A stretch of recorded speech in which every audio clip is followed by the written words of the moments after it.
Kim Cho nagsalita na matapos ma-delay ang pelikula. Kamakailan ay umusbong ang mga balita ukol sa posibleng pagkaantala ng pelikula nina Kim Cho at Paolo Avellino. Ayon sa mga ulat, si Kim mismo ang humiling na ipagpaliban ang kanilang proyekto na nakatakdang ilabas ngayong taon, at imbis nito, plano na lamang itong ipalabas sa 2025. Isang bahagi ng dahilan sa likod ng kanyang desisyon ay ang pressure na dulot ng tagumpay ng mga pelikulang kasalukuyang inilalabas. Kabilang dito ang mga matagumpay na proyekto nina Joshua Garcia at Julia Barreto, pati na rin ang inaabangang pelikula nina Catherine Bernardo at Alden Richards.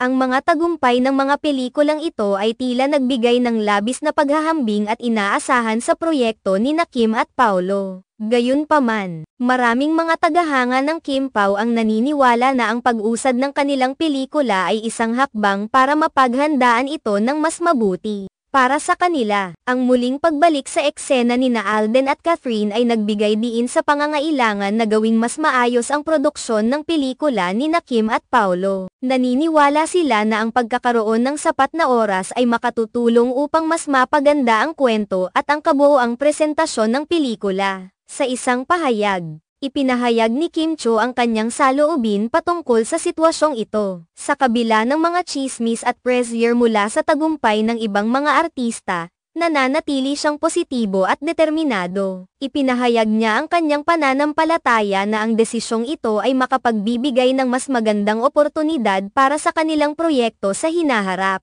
Mahalaga rin na banggitin na ang desisyon ni Kim na ipagpaliban ang kanilang pelikula ay hindi lamang dahil sa mga nabanggit na dahilan. Kabilang din dito ang kanyang personal na mga plano at ang pangangailangan na magkaroon ng mas maayos na balanse sa kanyang karera. Nais niyang tiyakin na ang kanilang pelikula ay magiging katumbas ng inaasahan ng kanyang mga tagahanga. Ang mga ganitong desisyon ay hindi madaling gawin, lalo na sa isang industriya kung saan ang mga timing at pagkakataon ay may malaking epekto sa tagumpay ng isang proyekto. Sa kabila nito, si Kim ay patuloy na umaasa na ang paghihintay ay magbubunga ng mas magandang resulta. Dahil dito, hinikayat niya ang kanyang mga tagahanga na magpatuloy na suportahan sila at maghintay sa kanilang muling pagbalik sa mga sinehan. Ang kanilang sining ay isang proseso, at nais nilang makapagbigay ng pinakamainam na produkto para sa kanilang mga taga-suporta. Sa huli, ang mga balita tungkol sa pag-usad ng pelikula nina Kim Cho at Paolo Avellino ay nagbigay diin sa mga hamon na hinaharap ng mga artista sa showbiz. Ngunit sa kabila ng mga ito,